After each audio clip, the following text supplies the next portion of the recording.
Welcome guys, it's Andy here from D6 Evolution, and it was FAQ day yesterday. Now, it wasn't the biggest FAQ in the world, but there were some cool little changes there, and in this video I hope to go over in about 5 minutes what those changes were, just to keep you all up to date. Now, let's dive straight in. Now, the place I really like to start when I look at FAQs is the main rulebook. Now, I've done a couple of little subtle changes there which I want to explore. The first is how dice are re-rolled. Now, there are quite a few things in the game which let you re-roll a dice, such as the Grand Strategist Warlord trait. There's a few of them in the books, as well as your command re-roll, and there's a psychic power for Tzeentch, I think, as well. Now, the main thing here is that you have to say how many of your re-rolls you're going to use. So if you get 3 dice and you may want to re-roll 1 or 2 of them, you have to say beforehand how many dice you're going to roll. You can't just see how it goes and start rolling 1. Didn't go your way, roll the second one. So call it before you roll it this time, because that can catch you out. So I think that's important. The next thing which they've changed, which I think is really nice, and was one of the questions I emailed into GW, was how heroic intervention works for units. Did they all move at once, or did they move one model? So what happens here is each model effectively can pile in for the heroic intervention, and it's on model-to-model basis. So each model has to move towards the closest model. It sounds really obvious. It's how all pile-ins and consolidates work in the entire game, and I'm glad they've kept it that way. They've ruled it that way because it's really clean that way, rather than the whole unit trying to move towards the closest model in another unit. It was kind of clunky to do it that way. That's cool. Third change is no more super exploding 6s. So in the last FAQ, they'd ruled that when you had a 6 on a dice, and it caused an additional hit, that additional hit would also be a 6 as well, and it caused all sorts of weird rules interactions. So they've just got rid of it, which is fantastic. So you can just remove that from your brains. It no longer exists. Another change I think is kind of in the core rules book, even though they've covered it in their own Codex specific FAQs, is things which let you move outside of the movement phase, such as the Town Nova Charge, the Guard. They've got a Go Recon. Now, ways that you could move outside of the movement phase, you still have to keep an inch away from models, so no getting cheeky charges off. So if your opponent tries to do that, just make sure you know the rules.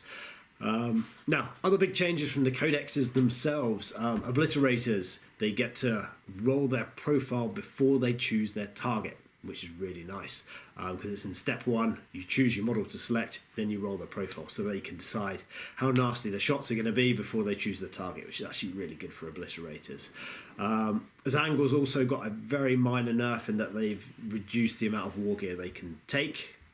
Deathwatch didn't get any changes, so great for me, for a Deathwatch player. They removed the really weirdly worded thing about Deathwatch only infantry being able to be teleported, so they've just got completely rid of that, which is nice. They've also ruled that a teleporter homer is not a model for things like deep strike zoning, which was kind of obvious, but I did see some people play it that way. Now, on to Eldar, and we were all hoping for big changes with Eldar, and they did answer one Eldar question, but it's not really the one we're all hoping for. So the one they did answer was about Altiok was, if half of your units within range of their -1 to hit bubble and half isn't, what happens? And the answer is you do it on a model-by-model basis, which is actually, that works out absolutely fine. I'm glad they've clarified it, because no Altiok player that I've ever played against actually knew what that rule was meant to be, because, it didn't say. So, moving on, Space Marines, I think probably the biggest change here, or the biggest clarification, is it's mainly for Ultramarines actually, is they had a Warlord trait which let you redeploy units at the start of the game, and it's very specific now that you can't redeploy them using their abilities to set up somewhere else. So the tactical war suits, for example, can't set up 9 inches away. You can't put things back into reserve, because I think that was something that people were doing, and that previously had been ruled that way in the Shadowspear FAQ as well. But it's quite nice that it's been brought forward into the Space Marine one as well. Other big changes: Gene Stealer Cult. They used to be able to take a blip at the start of the game, or 3 blips, and put them back into reserves. It was a stratagem called They Came From Below. And then those reserves, because they were put into reserve after the game started, they could come down at any point. Now they have to come down by turn 3, and they can't come down turn 1 either. So that's really nice. Now, the other big change is Tau. They've slightly reworked how Tau drones work. Some of it's for the better for Tau players, some of it's slightly for the worst. So let's start with what's better.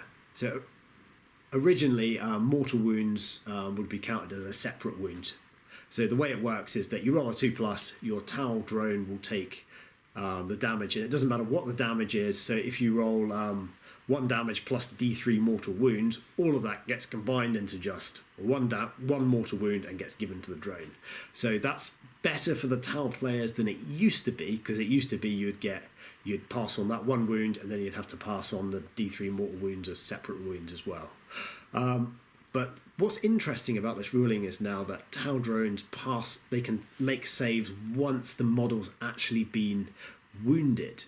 Now, if you don't ever roll to wound, then then you completely bypass the Tau drone mechanics. So anything which causes wounds on a hit roll, such as Hellfire rounds or orbital bombardments or Necrons, they've got loads of weird ways of doing it with just dishing out mortal wounds. So any of those things completely bypass the Tau drone mechanic, which is quite interesting actually. So if you've got a Tau heavy meta, you can start loading up your army with those things. I think that's really interesting. And I think the other biggest change here is that, well, there was no change to Iron Hands. Maybe because they haven't got the Codex yet. It's only been out a week, so generally we don't really expect it.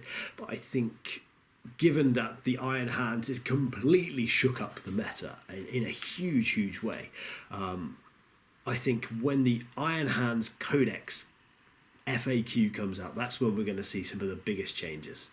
Now, I hope you enjoyed. That was just a quick update. Let me know if I've missed anything out. I'll be back with another video soon. Take care.